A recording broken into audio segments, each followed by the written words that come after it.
Star మా ఛానల్లో ప్రసారమవుతున్న serial గుండె నిండా గుడిగంటలు. ఈ సీరియల్కి ఉన్న క్రేజ్ అలాగే ఫ్యాన్ ఫాలోయింగ్ మాత్రం చాలా ఎక్కువనే చెప్పాలి. అయితే గుండె నిండా గుడిగంటలు సీరియల్లో బాలుకి జతగా మీనా పాత్రలో నటిస్తుంది నటి అమూల్య ఓంకార్ గౌడ. అయితే అమూల్య ఓంకార్ గౌడ మొట్టమొదటిగా తెలుగు బుల్లితెరకి కార్తీక దీపం 1 సీరియల్లో శౌర్య పాత్రలో అయితే ఎంట్రీ ఇచ్చారు. ఇక ఆ తర్వాత ఆమె డైరెక్ట్గా గుండె నిండా గుడిగంటలు సీరియల్లో హీరోయిన్గా ఎంట్రీ ఇచ్చి తన నటనతో చక్కని అభినయంతో 2 తెలుగు రాష్ట్ర ప్రజల్ని చాలా బాగా ఆకట్టుకుంటుంది. అయితే అమూల్య ఓంకార్ గౌడ ఎప్పుడు సోషల్ మీడియాలో చాలా యాక్టివ్గా ఉంటారు. తనకి షూటింగ్కి సంబంధించిన విషయాలను కూడా అభిమానులతో పంచుకుంటూ ఉంటారు. అయితే రీసెంట్గా ఇచ్చిన ఇంటర్వ్యూలో అమూల్య కొన్ని ఆశ్చర్యపరిచే విషయాలను షేర్ చేసుకున్నారు. ఇక అమూల్య విషయానికి వస్తే ఆమె కన్నడ నటి. కన్నడలో కూడా 2-3 సీరియల్స్లో నటించింది అమూల్య. ఆ తర్వాత తెలుగులోకి ఎంట్రీ ఇచ్చారు.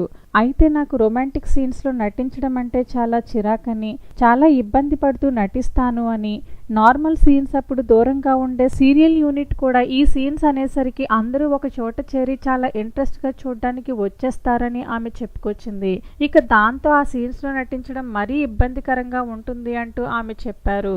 అయితే సీరియల్ అంటే అన్ని రకాలుగా మనం నటించాల్సి వస్తుందని, ఇదంతా నార్మల్ అని సరిపెట్టుకోవాల్సిందే అంటూ చెప్పుకొచ్చారు. అయితే కన్నడ సీరియల్స్లో నటించేటప్పుడు మాత్రం నేను నరకం చూశాను అని, ఒక అతను నేను యాక్ట్ చేసే ప్లేస్కి వచ్చి రోజు చూస్తూ ఉండేవాడు.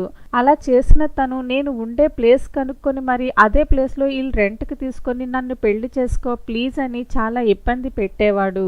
చాలాసార్లు వార్నింగ్ ఇచ్చినా వినకపోయేసరికి పోలీస్ కంప్లైంట్ చేయాల్సి వచ్చింది. అలాంటప్పుడు చాలా అసహ్యంగా నరకంలా ఉండేది అంటూ రీసెంట్గా ఇచ్చిన ఇంటర్వ్యూలో చెప్పుకొచ్చారు అమూల్య ఓంకార్ గౌడ.